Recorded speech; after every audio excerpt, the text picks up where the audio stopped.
حلال اور طیب میں فرق کیا ہے؟ تو یہ حلال جو سرٹیفیکیشن، اس کا مقصد بھی واضح کریں کہ یہ کیوں ضروری ہے؟ حلال کی اویئرنس ہونی چاہیے. آپ جہاں سے برگر شاورما خرید رہے ہیں، آپ جہاں سے چکن لے رہے ہیں، آپ ان سے حلال سرٹیفکیٹ طلب کریں. دودھ تیار کیا جا رہا ہے، وہ کچا آئل یوز کرتے ہیں اور باقاعدہ اس دودھ پہ ملائی آ رہی ہوتی ہے. ہاں تو ایسے ان چیزوں ہماری تو پروڈکٹ اس وقت تک سیل ہی نہیں ہوتی جب تک بڑے بڑے سائن بورڈ پہ ہم کسی لڑکی کی تصویر نہ لگائیں.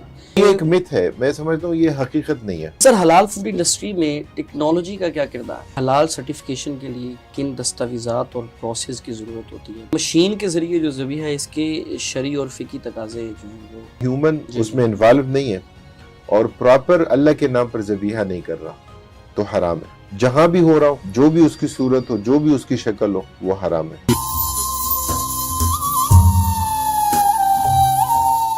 الحمدللہ والصلاة والسلام علی رسول اللہ.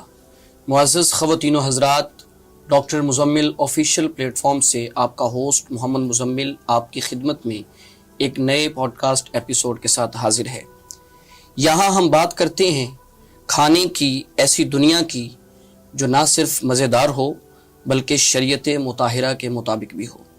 ہم آپ کے لیے لائے ہیں مستند معلومات، ماہر اپنی فیلڈ کے ان کی ڈسکشن، حلال سرٹیفیکیشن کے مراحل اور کھانے پینے کی مصنوعات کے بارے میں، وہ سب کچھ جو ایک باشعور مسلمان کو جاننا ضروری ہے. چاہے آپ ایک صارف ہیں، کاروباری ہیں یا صرف علم کے متلاشی، ہمارے ساتھ جڑیے اور جانیے کیا ہے حلال، کیا ہے مشتبہ اور کیسے کریں درست انتخاب. آئیے حلال اور طیب کی طرف ایک قدم اور بڑھاتے ہیں. آج کا پوڈ کاسٹ حلال فوڈ انڈسٹری کے حوالے سے ہماری خوش بختی کہ ہمارے ساتھ موجود ہیں ایک ایسے حلال فوڈ ڈپارٹمنٹ کے ماہر جو شریعت کے ماہر ہیں اور حلال فوڈ انڈسٹری کے لیڈ آڈیٹر بھی ہیں. انہوں نے مختلف فوڈ انڈسٹری کے لیے شریعت کے مطابق مشاورت فراہم کی ہے اور حلال فوڈ سرٹیفکیشن کے عمل میں کلیدی کردار ادا کیا ہے. ڈاکٹر حافظ ساجد انور جو لیڈز یونیورسٹی لاہور کے فیکلٹی ممبر کا ایک اہم حصہ ہیں، حلال فوڈ انڈسٹری کے ممتاز ماہر ہیں اور اسلامی علوم کے اسکالر بھی ہیں. ہماری خوش بختی ہے کہ آج ہمارے ساتھ موجود ہیں.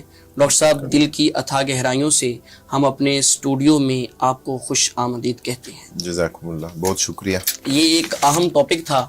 So we want to understand the significance of this important topic discussion حلال فوڈ انڈسٹری کے حوالہ سے. تو ہم اپنے انٹرویو کا آغاز کرتے ہیں. جی قابل احترام سر، حلال ایکچولی یہ انڈسٹری بہت اہم ہے، اس بارے میں معلومات ہر عام شخص تک پہنچانا ایک مسلمان ہونے کے ناطے سے ہماری ذمہ داری میں شامل ہے.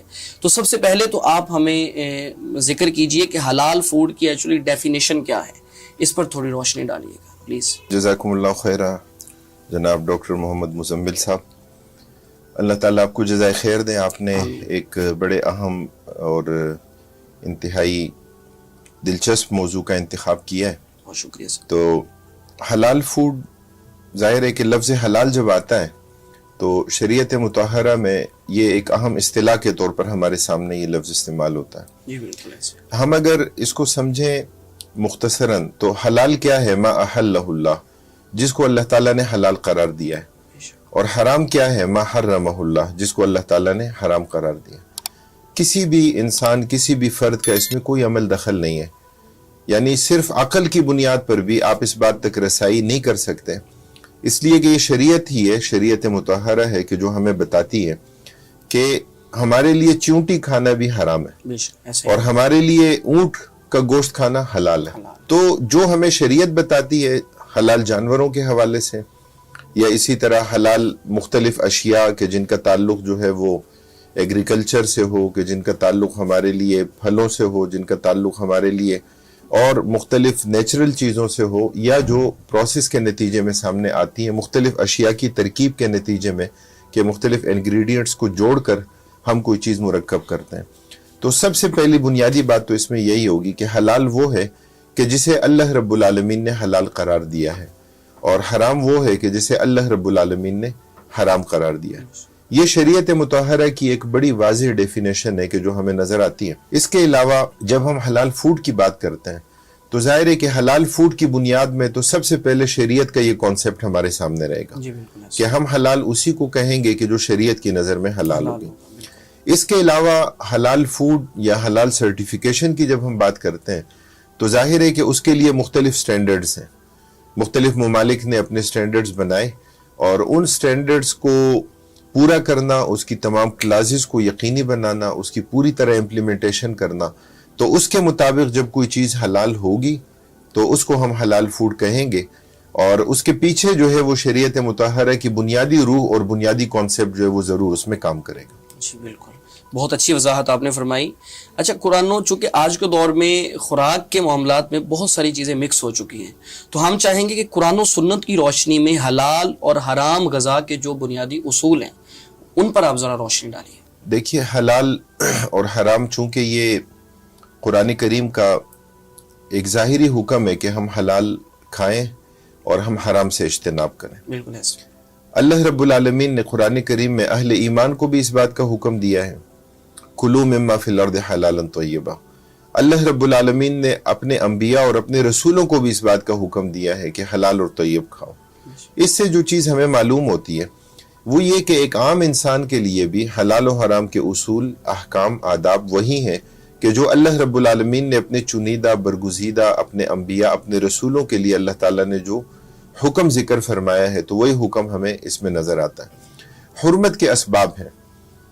حرمت کے ظاہری طور پر 7 اسباب اہل علم نے ذکر کیے ہیں کہ حرمت کسی چیز میں آتی ہے تو اس کی وجوہات کیا ہوتی ہیں. سب سے پہلی وجہ جو حرمت کی ہے تو وہ نص ہے کہ جو چیز منسوس ہوگی، اللہ تعالیٰ نے جس چیز کو حرام قرار دیا بس وہ حرام ہے، اور اللہ تعالیٰ نے جس چیز کو حلال قرار دیا بس وہ حلال ہے.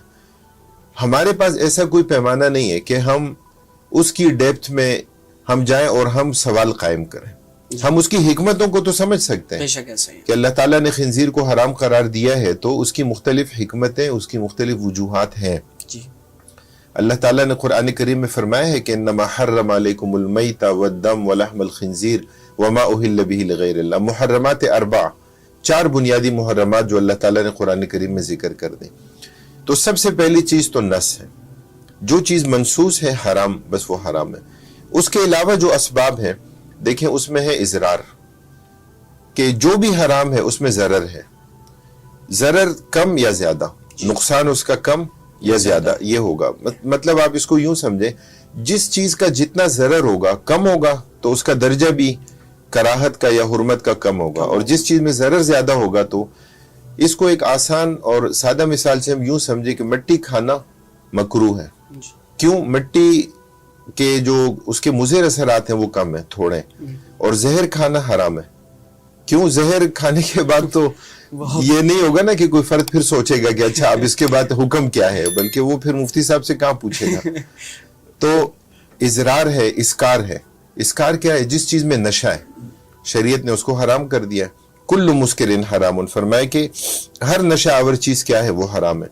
اسی طرح دیکھیں سبوعیت ہے، درندگی ہے. جس چیز میں بھی درندگی کے آثار ہوں گے تو ظاہر ہے کہ وہ چیز جو ہے نا وہ حرام ہوگی. ذی ناب ذی مخلب احادیث میں آپ پڑھتے ہیں. اسی طرح استخباث ہے. حشرات الارض کے لیے یعنی خباثت کا حکم ذکر کیا گیا تو حشرات الارض مکروہ تحریمی ہے، اور مکروہ تحریمی حرمت کے قریب تر ہوتے ہیں. اسی طرح استنجاس ہے. جو چیز نجس ہے تو ظاہر ہے کہ وہ بھی کیا ہے، حرمت کا حکم اس میں آتا ہے. اور آخری اس میں کیا ہے، حرمت شرافت کی بنیاد پہ. جیسے انسان ہے، انسان حرام ہے. انسان کے جسم کا کوئی بھی حصہ کہیں بھی غذا میں کسی بھی جگہ اس کا استعمال کرنا حرام ہے، اور یہ تشریفاً لہو، انسان کے لیے شرافت اور کرامت ہے اللہ تعالیٰ کی طرف سے کہ اس کے جسم کو ایسا کہیں بھی استعمال، اس کا یوزیج جو ہے وہ ٹھیک نہیں ہو سکتا. تو اس سے ہمیں شریعت مطہرہ کی حساسیت، اس کی سینسیٹیوٹی ہمیں اس سے معلوم ہوتی ہے. جی بالکل ایسا ہی. قرآن مقدس میں 2 ٹرمز یوز ہوئی ہیں، حلالاً طیبہ. ان دونوں میں کوئی فرق ہوگا تو اس کو الگ الگ ذکر کیا گیا ہے، تو حلال اور طیب میں فرق کیا ہے؟ دیکھیں بنیادی طور پر حلال اور طیب جو دونوں الفاظ ہیں نا، یہ الفاظ کبھی مترادف کے طور پر بھی استعمال ہوتے ہیں، ایک دوسرے کی جگہ استعمال ہو جاتے ہیں. لیکن جب یہ لفظ ساتھ ساتھ استعمال ہوتے ہیں، اگر تاکید کے لیے استعمال نہیں ہوئے تو پھر اس کا مطلب یہ ہوتا ہے کہ ان دونوں کا معنی اور مفہوم الگ الگ ہے. میں آپ سے کہوں کہ